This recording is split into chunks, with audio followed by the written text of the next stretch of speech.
नमस्कार। भोजपुरिया टॉक के ए अंक में आप लोग के स्वागत बा।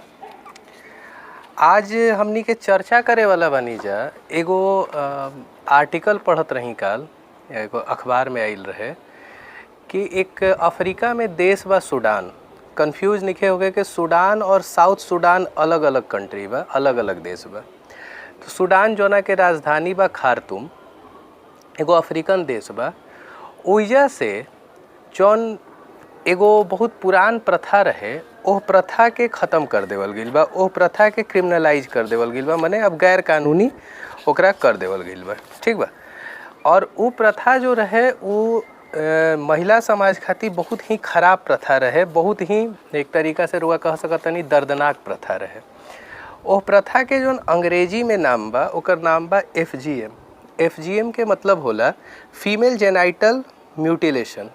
हिंदी में एकरा कहल जाला महिला जननांग कर्तन, जोना के आम भाषा में हमनी के खतना कहनी जा। ज़्यादातर हमनी के खतना के एगो विशेष धर्म से जोड़ के देखे नी जा, लेकिन महिला भी यह चीज़ के झेले ली जा। यह चीज़ के माने चलन हमनी के देश में बहुत ज़्यादा नहीं है। खैर जो भी रिपोर्ट बा एकरा हमनी के समझल जी।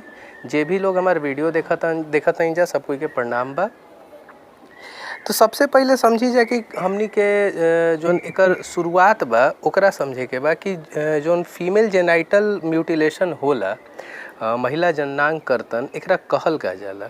तो जोन महिला जननांग होला जेकरा आम भाषा में योनि कहल जाला, ओकर बाहरी हिस्सा के आंशिक रूप या पूरी तरीका से काट के निकाल देवल जाला। यही प्रक्रिया के यही जौन रुआ के मेडिकल और माने एकर एक्टिविटी बा, एकरे हमनी के का कहनी जा, एकरा हमनी के FGM कहनी जा। ठीक बा, फीमेल जेनाइटल म्यूटिलेशन। कुछ तस्वीर लगा देब जौना से रुआ समझ पाई। 4 तरीका के ही होला जौन ई FGM बा। और ऐसन मान्यता बा कि ऐसन कइला से महिलाओं के अंदर जो काम इच्छा होला उ नियंत्रित रहेला। काफ़ी एक तरीका से रुआ समझ सकतनी कि बड़ा ही एक दर्दनाक प्रोसेस रहत हुई, कि काफ़ी दर्द झेले के पड़त हुई महिला समाज के लोग के ओह देश के जहाँ पर ये चीज़ होला। अब ई जोन चीज़ होला, ई चीज़ में कोनो तरीका के एंथेसिया माने कोनो तरीका के बेहोशी के काम ना कइल जाला, बेहोश ना कइल जाला उ लोग के, ना ही कोनो मेडिकल एक्सपर्ट के प्रेजेंस में ई सब काम होला। ये सब बस एकदम नॉर्मली जिसे घर में कइल जाला वैसे कर देवल जाला, ओह देश में कइल जात रहे। तो ई रुआ समझ सकतनी कि माने एक तरीका से घातक भी हो सकेला। कोना कोना तरीका के एकरा से परेशानी आवत रहे ई जान लीजिए। जैसे इन्फेक्शन के केस मिलत रहे, इन्फेक्शन हो जात रहे। ई देखिए ई जोन रिपोर्ट बा, एक बहुत ही फेमस NGO एकरा पर बहुत सारा काम कैलस। वो NGO के नाम बा वी स्पीक आउट।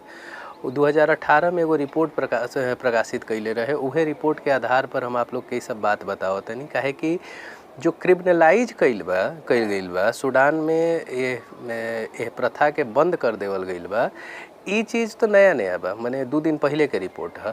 लेकिन ओकरा से जुड़ल जितना भी तथ्य बा हमनी के समझ लेवे के बा। तो एकरा में जोन जुड़ाव बा, माने 2018 में जोन चीज़ भइल रहे उहो आप लोग के सामने रखल जरूरी बा। तो 2018 में वी स्पीक आउट नाम के एगो NGO एगो रिपोर्ट दिले रहे कि ई एकरा से का परेशानी आवेला, महिला समाज एकरा वजह से का झेले ली जा ई FGM के वजह से।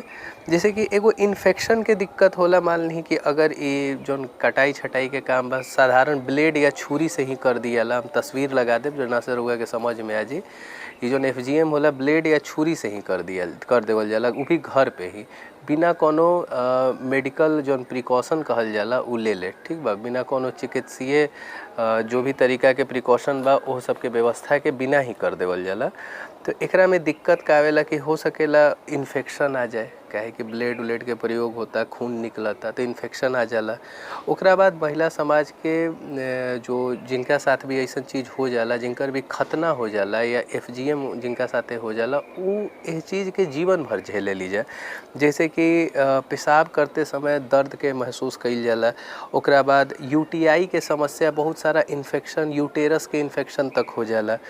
जौन मासिक धर्म बा, मासिक धर्म के समय में भी काहे कि रुआ जब तस्वीर देखब तो देखब कि बहुत कोनो कोनो टाइप में सील देवल जाला, माने बहुत अलग तरीका से। अब तो हम का बताई, माने देखब रुआ तो समझ में आई, तस्वीर हम लगा देब।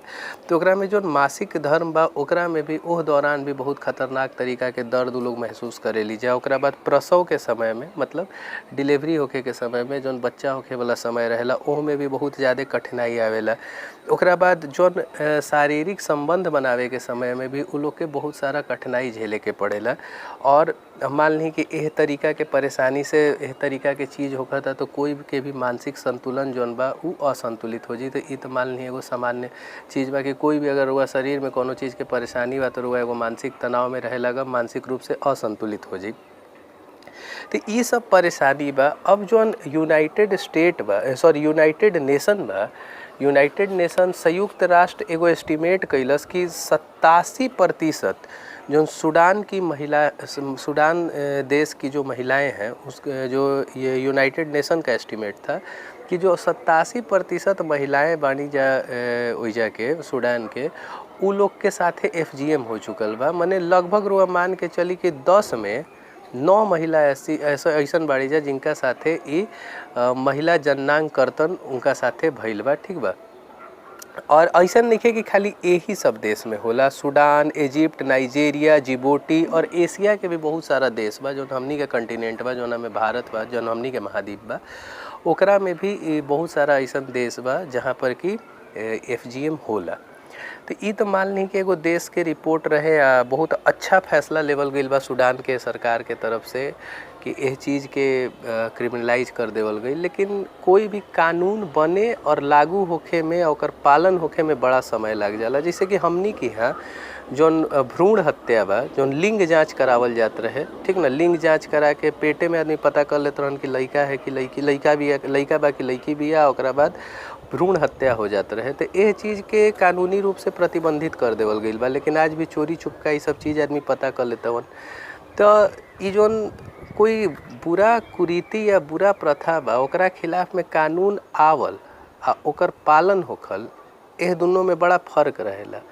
आ खासकर जो महिला समाज से जुड़ल चीज़ बा, ऐसे भी रुआ देखब तो महिला समाज के लोग बहुत ज़्यादा कुप्रथा, सबसे ज़्यादा जितना भी कुप्रथा बा ओकरा में बहुत बड़ा हिस्सा जौन बा वो महिला समाज के ही प्रभावित करेला। ऐसा नहीं है कि कोनो देश पिछड़ा देश आ अगड़ा देश, ऐसा कोनो बात नहीं है। अब रुआ सोच लें कि यूरोप के आदमी बहुत अग्रणी देश मानत रहन कि यूरोप जौन बा वो बहुत, यूरोप कंटिनेंट के जितना भी देश बा बहुत अग्रणी देश बा। अब रुआ जानकारी लेब तो आप लोग के पता चली कि एगो कॉर्सेट एगो ड्रेस होला, शरीर में इसे स्टील के पहनल जाला, एकदम कॉर्सेट स्टील के औरतन के शरीर में बचपन से पहनावल जात रहे। हम ओकर तस्वीर लगा देव कॉर्सेट के, स्टील आ धातु के रहत रहे कि ओकरा से कमर पतला हुई। आ ओकर इफेक्ट का आवत रहे, बुरा इफेक्ट ये आवत रहे कि रीढ़ के हड्डी उड्डी में प्रॉब्लम आ जात रहे, दिक्कत आ जात रहे, खून के प्रवाह प्रभावित होत रहे। हमनी के देश में खुद देख ली कि एगो कुप्रथा रहे सती प्रथा, जोना में महिला के साथ, मतलब पति के साथ साथ महिला के भी जला देवल जाते रहे। तो ये सब बहुत सारा ऐसा कुप्रथा बा जो कि महिला समाज के हमेशा प्रभावित कैले बा। उनमें से एक प्रथा ख़त्म हो गई, कानूनन ख़त्म हो गई, ई एगो बढ़िया जीत मानल जाई। ई एक रउआ समझ सकतानी कि जौन जेंडर इक्वलिटी बा, ठीक ना, जौन महिला पुरुष और महिला के बराबरीकरण करे वाला बात कहल जाला, एकरा मजबूती मिली।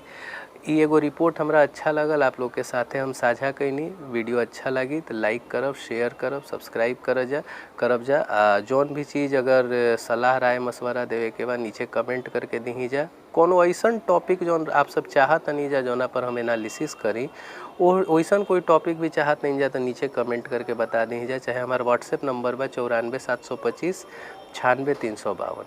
भोजपुरी के समर्पित चैनल बा, कुछ गलती सही होत होगी तो ओकरा माफ़ करब जा। आ चैनल पे तनी सा ध्यान दे के शेयर सब्सक्राइब करत रही जा। प्रणाम।